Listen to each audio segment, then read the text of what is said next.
Hello दोस्तों, इस YouTube channel पर आपका स्वागत है। आर ओ एग्ज़ाम के लिए हम आपको क्लास से उपलब्ध करा रहे हैं। आज की क्लास में यूपी स्पेशल के 9% मैथ प्लस रीजनिंग के आपको आज की क्लास में 14% देखने को मिलेंगे। मैथ और रीजनिंग भी हमारे सिलेबस का हिस्सा ही है। और दोस्तों, करंट अफेयर के 6% होंगे और 2% आपको एक्स्ट्रा देखने को मिल जाएंगे। टोटल आज की क्लास में 31% है। तो सेशन आपको जरूर पसंद आएगा। पसंद आने पर सभी दोस्तों से रिक्वेस्ट है कि वीडियो को लाइक शेयर अवश्य किया करो भाई। चलिए क्लास को स्टार्ट करते हैं। प्रश्न नंबर 1 है, निम्नलिखित कथनों पर विचार कीजिए। कौन सा कथन सही है? तो सही कथन का चयन करना है। विधानसभा का अध्यक्ष यदि विधानसभा का सदस्य नहीं रहता है तो अपना पद रिक्त कर देगा या कर देगी। जब कभी विधानसभा का विघटन किया जाता है तो अध्यक्ष अपने पद को तुरंत रिक्त कर देगा। तो ऑप्शन ए राइट आंसर रहेगा। पहले वाला पॉइंट यहाँ पर सही है, परंतु दूसरा पॉइंट यहाँ पर गलत लिखा हुआ है।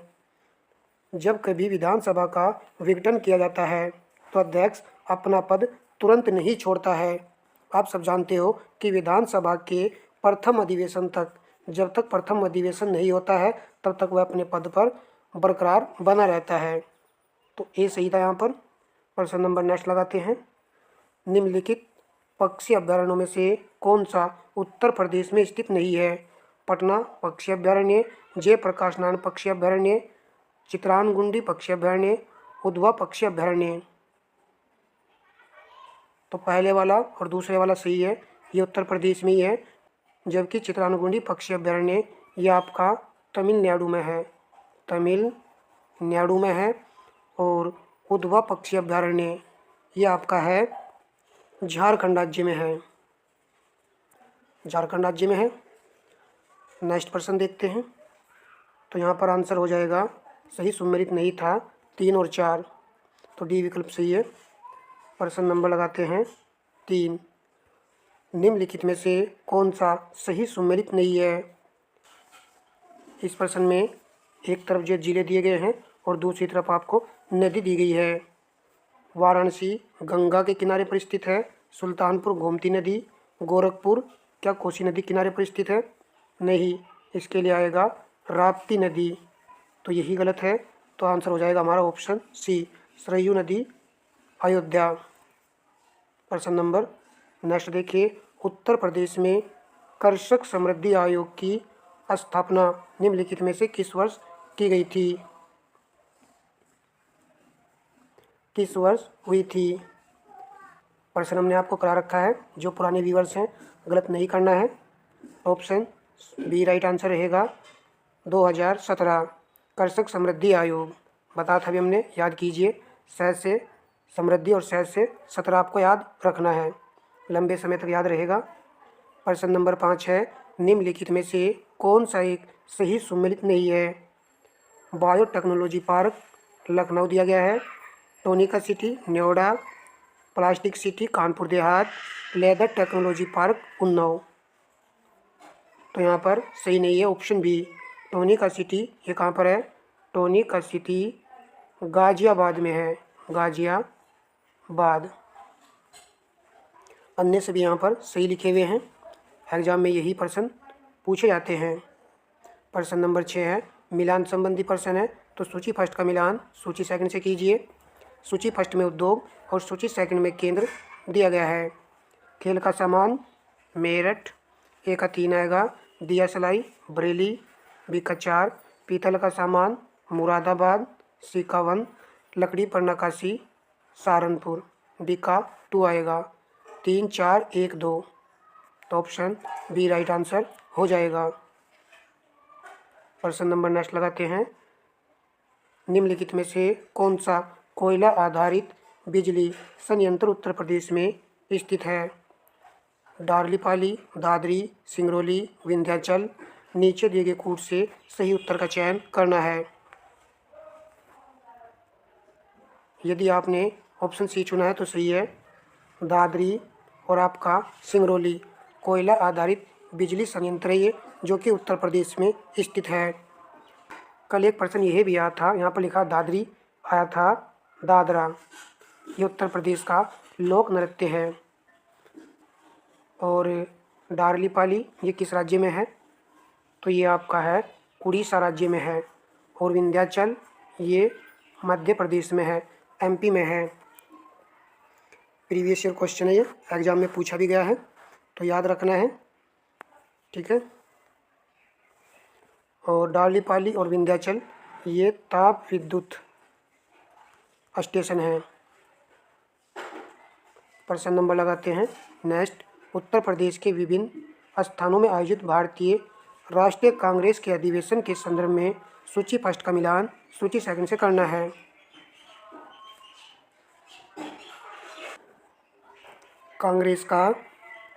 कांग्रेस का मेरठ में जो अधिवेशन हुआ था वो हुआ था 1946 में हुआ था, तो ए का 3 आएगा। कानपुर में हुआ था 1925 में, बी का 4 आएगा। लखनऊ में हुआ था 1916 में, सी का 1 आएगा। और बनारस में हुआ था 1905 में, तो डी का 2 आएगा। 3, 4, 1, 2, तो ऑप्शन सी राइट आंसर हो जाएगा। चलिए, ये पूछा जाता है प्रश्न, एग्जाम में पूछा भी गया है। नेक्स्ट प्रश्न लगाएंगे। निम्नलिखित में से कौन सा एक सही सुमेलित नहीं है? उत्तर प्रदेश के लोकगीत क्षेत्र और स्थान दिया गया है। आला बुंदेलखंड, बिरहा पूर्वी उत्तर प्रदेश, कजरी रुहेलखंड दिया गया है। चेता अवध एवं भोजपुर क्षेत्र सही नहीं है। ऑप्शन सी कजरी लोकगीत है, जो कि मिर्ज़ापुर में ये लोकप्रिय है।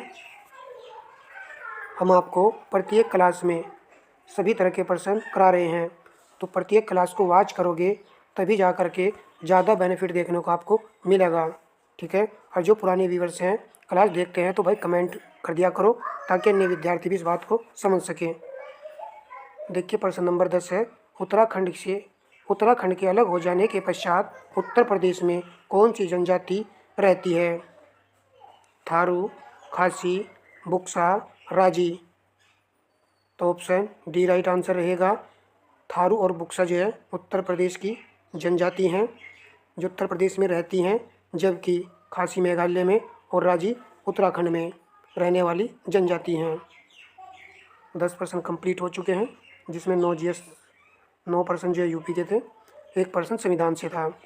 अब हम जो मैथ के प्रश्न लगाएंगे, कॉपी पेन ले लीजिएगा और प्रश्नों को हल करते हुए चलिएगा।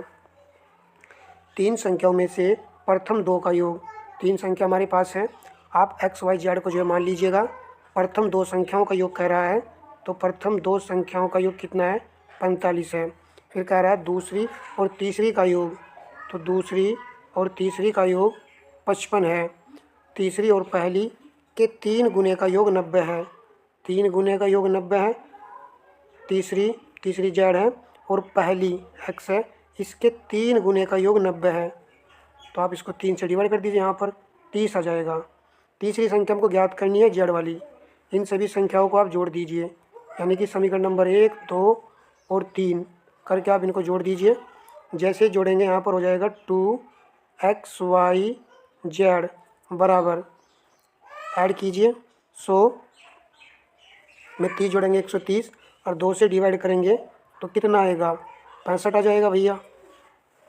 एक्स वाई की वैल्यू क्या दे रखी है? 45, तो जेड की वैल्यू हमको निकालनी है। 65 में से आप 45 को लेस कर दीजिएगा, तो जेड बराबर आएगा 20। तो इस प्रकार ऑप्शन ए राइट आंसर हो जाएगा। इजीली तरीके से आप इसको हल कर सकते हो। प्रश्न नंबर लगाते हैं नेक्स्ट। निम्नलिखित में से कौन विकल्प 1/4 से अधिक है? तो 1/4 की वैल्यू आप यहाँ पर लिख लीजिए। जब इसको डिवाइड करेंगे कितना आएगा? तो यह आ जाएगा 0.25 आएगा। अब आप देखिए पहले वाला ऑप्शन देखिए, ऑप्शन से हल होगा ये। 25 का स्क्वायर करेंगे, यानी 0.25 का जब स्क्वायर करेंगे कितना आएगा? 625 आएगा। और पॉइंट लगेगी 4 अंकों के बाद, 3 अंक है, 1 0 बढ़ाइए और पॉइंट लगा दीजिए। अब उसके बाद चलिए इस वाले पर, बी वाले पर, तो यहाँ पर ही निकल जाएगा बाहर, 1/2 आएगा। और जब इसको डिवाइड करेंगे आप तो 2 पंजे 10, तो 0.5 आ जाएगा आपका। और ऑप्शन सी में 0.04 दिया गया है। और डी वाले को देखिए, इसको भी आप डिवाइड कर लीजिएगा। 0 लगाइए, पॉइंट लगाइए, 0 बढ़ाइए, फिर 0 बढ़ाइए, 0 बढ़ाइए, 25 चौका 100 ही आएगा। अब कह रहा है कि 1/4 से अधिक वैल्यू किसकी है। आप देखिए 4 ऑप्शन को, तो 0.5 वाली वैल्यू 1/4 से अधिक है, तो ऑप्शन बी यहाँ पर सही आंसर हो जाएगा। ठीक है भाई, 0.5 मतलब 0.50, तो ये सही आंसर है। प्रश्न नंबर 13 है, यदि ए की मासिक आय बी की मासिक आय से 40% अधिक है तो बी की आय ए की आय से कितने प्रतिशत कम होगी। तो इसका एक फॉर्मूला होता है R/100 प्लस R गुणा 100%। वैल्यू रख दीजिए 40, नीचे आएगा 100 में 40 जोड़ देंगे 140 गुणा 100, 0 से आप 0 काट दीजिए, ऊपर हो जाएगा 400। 400 को आप 14 से डिवाइड कीजिएगा, तो 2 सत्ते 14, ऊपर आएगा 200। तो 200 को आप 7 से डिवाइड करेंगे, पूरा नहीं कटेगा, और जब पूरा नहीं कटेगा तो ऑप्शन सी आपके प्रश्न का राइट आंसर हो जाएगा। चाहे आप इसको हल कर लीजिएगा, तो यही आंसर आएगा। चलिए भाई नेक्स्ट प्रश्न लगाते हैं। देखिए मैथ रीजनिंग के 14 प्रश्न आएंगे, 14 आ जाएं या फिर 12 आ जाएं, ये 12 भी मेरिट को ऊपर नीचे करते हैं, इन पर भी आपको ध्यान देना है। प्रश्न नंबर 14 लगाते हैं, यदि 10 कमीजों का क्रय मूल्य 8 कमीजों के विक्रय मूल्य के बराबर है तो निम्नलिखित में से कौन इस लेन देन में सत्य है। देखना है कि लाभ होगा या हानि होगा। तो 10 कमीजों का क्रय मूल्य 8 कमीजों के विक्रय मूल्य के बराबर है, तो भैया यहाँ पर दिया गया है विक्रय मूल्य। विक्रय मूल्य कितना दिया गया है, 10 दिया गया है, और क्रय मूल्य दिया गया है आपको 8। तो ये कॉस्ट प्राइस है हमारा और ये सेलिंग प्राइस है। अब आप देखिए 8 रुपये की चीज़ हम 10 रुपये में बेच रहे हैं, तो 2 रुपये का फ़ायदा हो रहा है नहीं हो रहा है, हो रहा है। तो लाभ हमको हो रहा है 2, और किस पर हो रहा है, 8 पर हो रहा है, तो लाभ प्रतिशत आप निकाल लीजिए। तो 2 पर जो है 2 ऊपर और 8 नीचे गुणा 100, 2 चौक 8, 4 से डिवाइड करेंगे 25, तो 25% जो है प्रॉफिट आपको देखने को मिलेगा। तो ए विकल्प यहाँ पर सही आंसर हो जाएगा। नेक्स्ट प्रश्न देखते हैं, यदि एक्स वाई एवं जेड एक काम को क्रम से 12, 15 तथा 18 दिनों में पूरा करते हैं, तीनों मिलकर उस काम को समाप्त कर सकते हैं, तो कितने दिनों में समाप्त कर सकते हैं ये कह रहा है। चलिए इसको यहाँ पर हल कर लेते हैं। 12, 15, 18, इन तीनों का आपको एलसीएम लेना है। जैसे ही आप इन तीनों का एलसीएम लेंगे 180 आपको प्राप्त हो जाएगा। देखिए ऐसे ले सकते हैं एलसीएम, जानते ही हो आप लोग, तो 2 से काटेंगे फिर 3 से ऐसे काट के चले जाएंगे और गुणा करके एलसीएम आ जाएगा 180। फिर 12 से 180 को डिवाइड करेंगे तो 12 एकम 12 और 12 पंजे 60, 15 आ जाएगा। 15 से 180 को डिवाइड करेंगे 12 आ जाएगा। 18 से 180 को डिवाइड करेंगे तो 10 आ जाएगा। ये इनकी तीनों की क्षमता आ चुकी है। अब आप तीनों को ऐड कर लीजिएगा, 7, 37 आ जाएगा। 180 को आप 37 से डिवाइड कर दीजिए। आप देख रहे हो कि 3 ऑप्शन में 37 नीचे लिखा हुआ है, तो 37 में किससे गुणा करें, तो इसको आप डिवाइड कर लीजिए। 180 को 37 से डिवाइड कर लीजिए। 37 में यदि हम 5 से गुणा कर दें तो ज़्यादा हो जाएगा, तो 4 बार पढ़ा चलेगा, तो 4 सही 32/37 हमारे प्रश्न का राइट आंसर हो जाएगा। नेक्स्ट प्रश्न लगाते हैं। यही आसान तरीका था इस प्रश्न का। और दोस्तों वीडियो को लाइक शेयर कर दिया करो। अगर आप लाइक शेयर नहीं करोगे तो फिर क्या फ़ायदा वीडियो बनाने का, कुछ पता ही नहीं चलता है, तो लाइक शेयर करना ज़रूरी है। चलिए प्रश्न नंबर 16 लगाते हैं। निम्नलिखित श्रेणी में एक गलत संख्या है, तो गलत संख्या का हमको चयन करना है।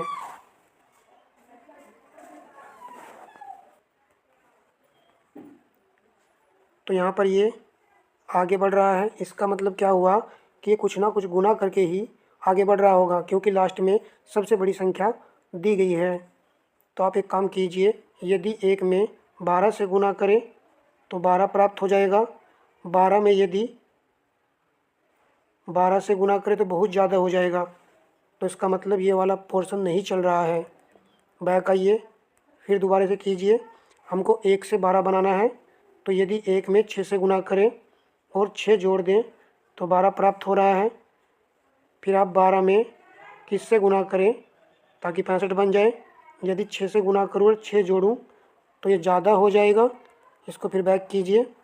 यदि आप 12 में 5 से गुना करेंगे और 5 जोड़ देंगे तो 65 प्राप्त हो जाएगा। 65 में यदि आप 4 से गुना करेंगे और 4 जोड़ देंगे तो 264 प्राप्त हो जाएगा। तो आप जो है समझ गए होंगे क्या सीरीज चल रही है। पहले 6 से गुणा करी, 6 जोड़ा, फिर 1 कम किया, 5 से गुणा करी, 5 जोड़ा, फिर 1 कम किया, 4 से गुणा करी, 4 जोड़ा।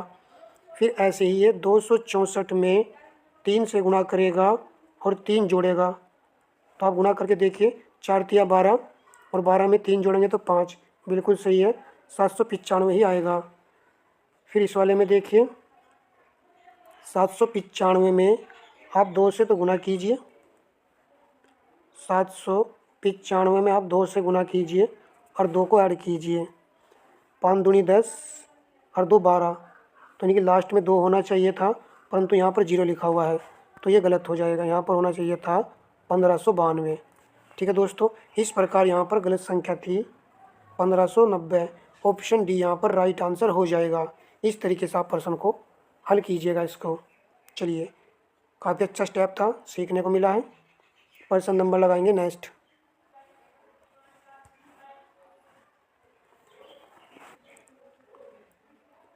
श्रृंखला में 12, 22, 34, 48 रिक्त स्थान दिया गया, अलग संख्याएं होंगी।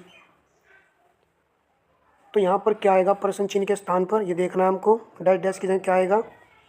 यदि हम 12 में 10 जोड़ दें तो हमको 22 प्राप्त हो रहा है, और 22 में दोस्तों फिर 10 जोड़ दें तो हमको 32 प्राप्त हो रहा है। तो इसका मतलब क्या हुआ, 10 नहीं 12 जोड़ना पड़ेगा, तब जा कर के 34 प्राप्त होगा।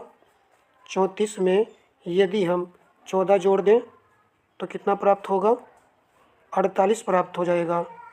48 में आपको 16 ऐड करना है तो कितना आएगा, 64 आएगा। और 64 में आपको 18 ऐड करना है तो ये आ जाएगा आपके पास 82। तो इस प्रकार हमारे प्रश्न का ऑप्शन सी राइट आंसर होगा। 64 और 82 ये वाली सीरीज यहाँ पर चल रही है। चलिए प्रश्न नंबर नेक्स्ट लगाते हैं। यहाँ पर अनुपात दिया गया, समानुपात, और फिर अनुपात फिर प्रश्न चिन्ह यहाँ पर दिया गया है। रीजनिंग में अनुपात समानुपात कुछ नहीं होता है, यहाँ पर हमको ये सिस्टम बनाना पड़ता है कि कैसे करके ये बढ़ रहा है। तो दोस्तों ए का नंबर 1 होता है, सी का 3 होता है, ई का 5 होता है। तो 1 3 5 7, तो 7 पर क्या आएगा आपका जी आएगा, और जी केवल ए और सी में है, तो बी और डी को आप काट दीजिए। अब आइए आप लॉजिक पर। ए का विपरीत जेड होता है, और सी का विपरीत डब्ल्यू होता है, ई का विपरीत वी होता है। बस ऑप्शन सी आप इसको हल कर लीजिए।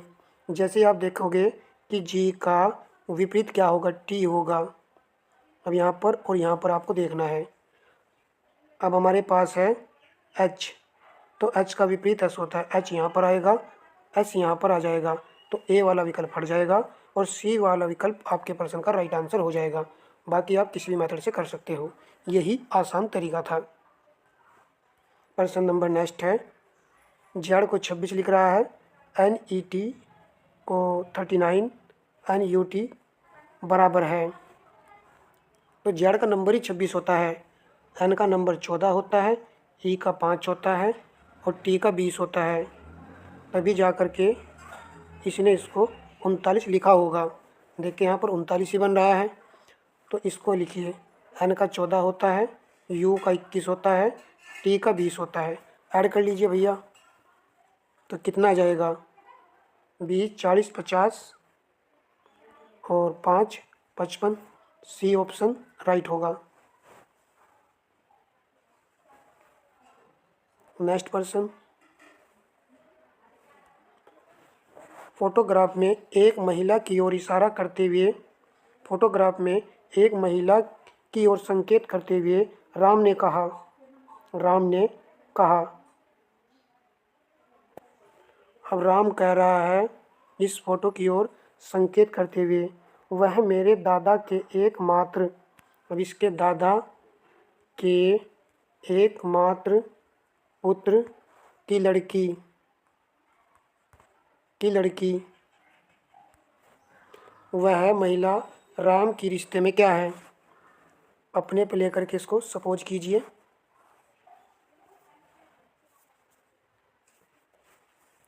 तो आंसर हो जाएगा ऑप्शन सी, भांजी आएगा। चलिए प्रश्न नंबर 21 है, राम उत्तर की ओर 4 किमी चलता है। तो इसको आप डायगोनल मेथड से कर लीजिए। उत्तर, पूर्व, दक्षिण और पश्चिम। राम उत्तर की ओर 4 किमी जाता है, तो 4 किमी उत्तर की ओर चलता है। वह बाएं मुड़कर 6 किमी चलता है। अब इधर तो दायां होता है, राइट साइड इधर होती है, और बायां इधर होता है, लेफ्ट साइड। तो 4 चलेगा, तो इसका बायां कहाँ जाएगा? यहाँ पर जाएगा, तो यहाँ पर लिख दीजिए 6 जाएगा। इसके बाद वह दाएं मुड़कर, तो इसका दायां कहाँ बनेगा? यहाँ पर जाएगा, और 4 चलता है, 4 चलता है। अब यहाँ पर देखिए उत्तर लिखा हुआ है, यहाँ पर पश्चिम लिखा हुआ है, अपोजिट नहीं है एक दूसरे के ये। अब इसको कैसे हल करें?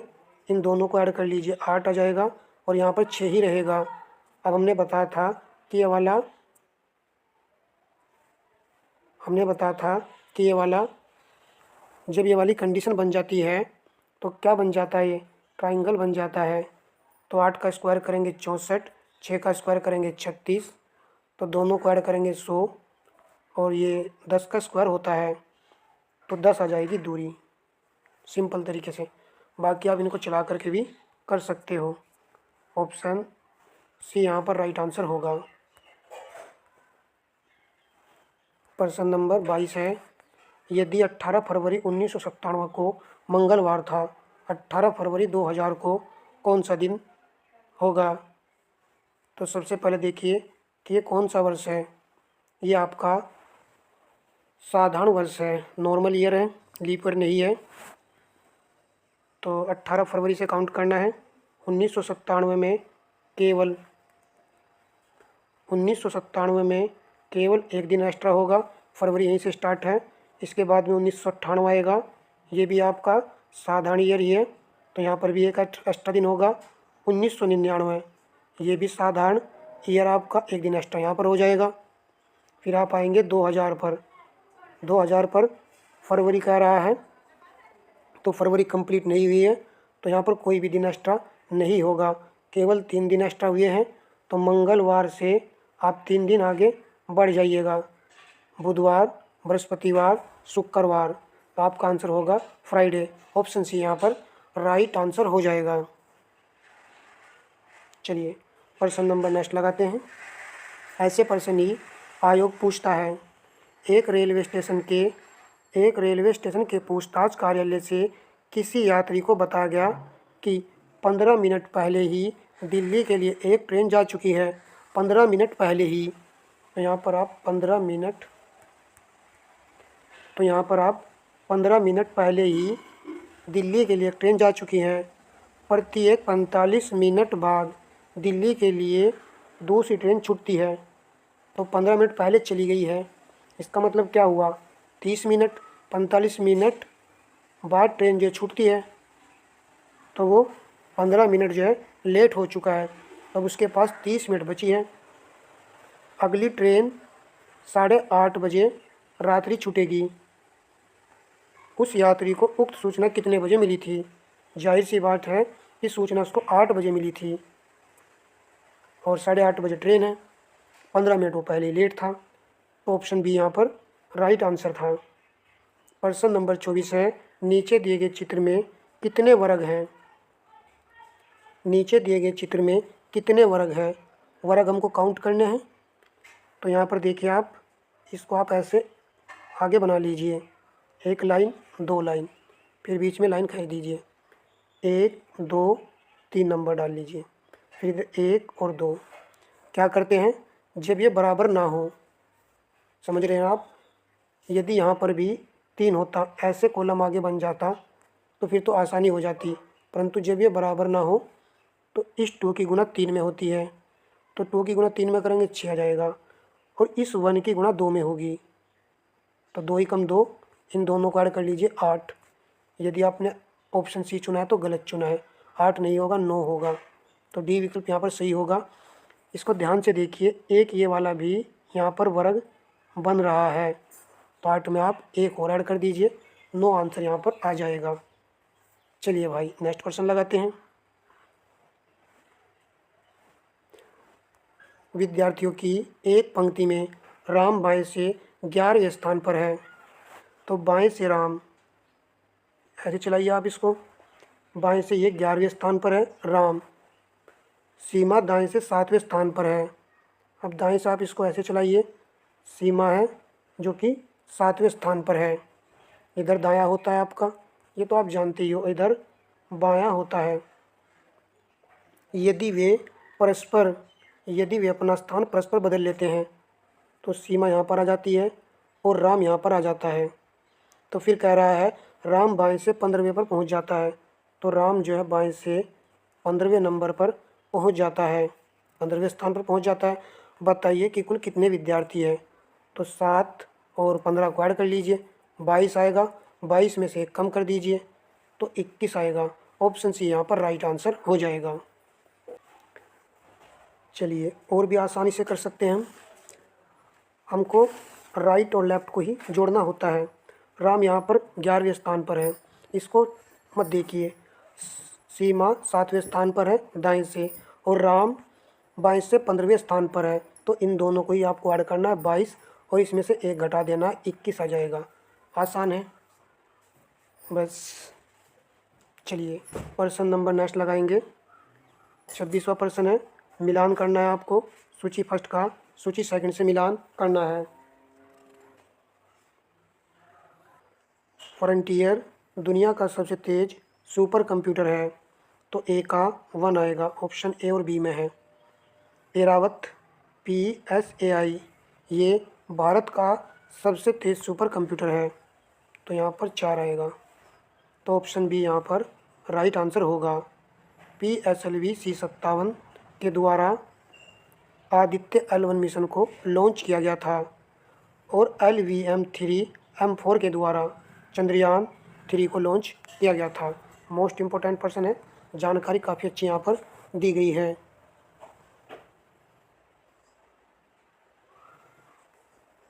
पर्सन नंबर लगाएंगे नेक्स्ट।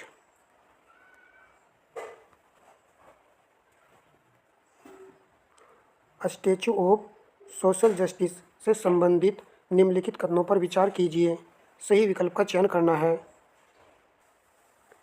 यह डॉक्टर अंबेडकर की विश्व की सबसे ऊंची प्रतिमा है, जिसकी कुल ऊंचाई 206 फीट है। इसका अनावरण विजयवाड़ा में आंध्र प्रदेश के मुख्यमंत्री जगन मोहन रेड्डी ने किया। ऑप्शन सी राइट है, दोनों ही यहाँ पर कथन सही लिखे हुए हैं, जीके की दृष्टि से इम्पोर्टेंट पर्सन है। पर्सन नंबर लगाते हैं नेक्स्ट।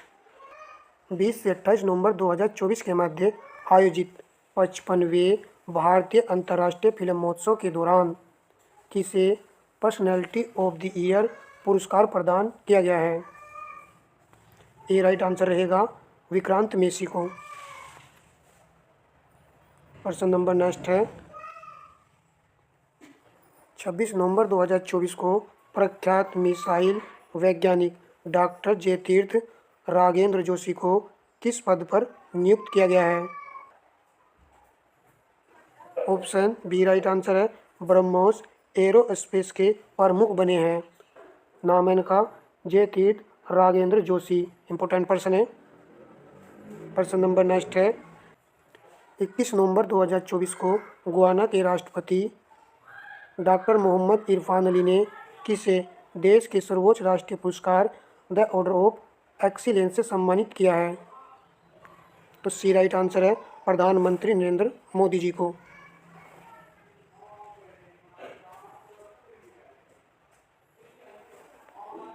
प्रश्न नंबर लास्ट है, तो वीडियो का लास्ट और अंतिम प्रश्न है। तो दोस्तों आपसे रिक्वेस्ट है, यह आपका भी दायित्व बनता है कि वीडियो को लाइक शेयर करना चाहिए, ज़रूर कीजिएगा भाई। 19 नवंबर 2024 को उत्तर प्रदेश के आगरा में पंचायती राज मंत्रालय द्वारा उत्तर प्रदेश शासन के पंचायती राज विभाग के सहयोग से किस विषय पर आधारित पंचायत सम्मेलन का आयोजन किया गया है? यूपी का प्रश्न है, इम्पोर्टेंट रहेगा। ऑप्शन सी राइट आंसर है, ईज ऑफ लिविंग, ज़मीनी स्तर पर सेवा प्रदायगी को बढ़ावा देना। उत्तर प्रदेश के आगरा में पंचायती राज मंत्रालय द्वारा उत्तर प्रदेश शासन के पंचायती राज विभाग के सहयोग से ईज ऑफ लिविंग, ज़मीनी स्तर पर सेवा प्रदायगी को बढ़ावा देने पर आधारित पंचायत सम्मेलन का आयोजन किया गया है। चलिए दोस्तों, मिलेंगे नेक्स्ट क्लास में। धन्यवाद दोस्तों।